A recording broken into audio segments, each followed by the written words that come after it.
Volvo Car Corporation has a vision to design cars that do not crash. By 2020, no one should be killed or injured in a new Volvo.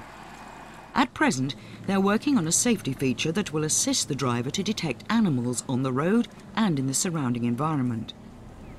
If an animal is detected and a dangerous situation approaching, the safety feature will send a warning to the driver. If the driver does not react, it will automatically hit the brakes. The animal detection system uses a sensor that can detect the presence of an animal in front of the car and automatically apply the brakes if the driver doesn't react.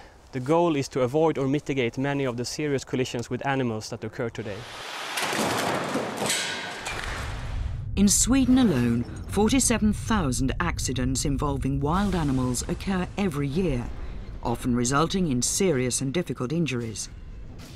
A functional auto-braking system would make it possible to avoid many of these accidents.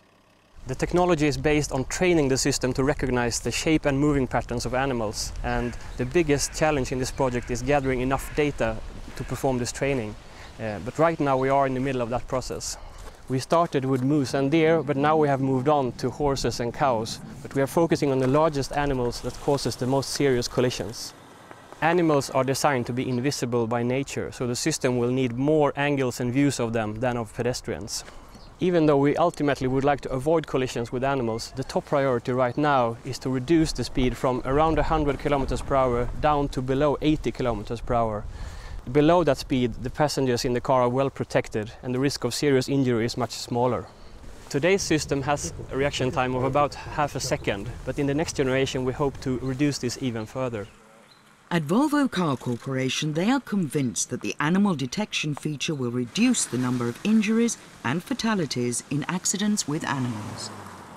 The animal detection feature is planned to be in production within just a few years.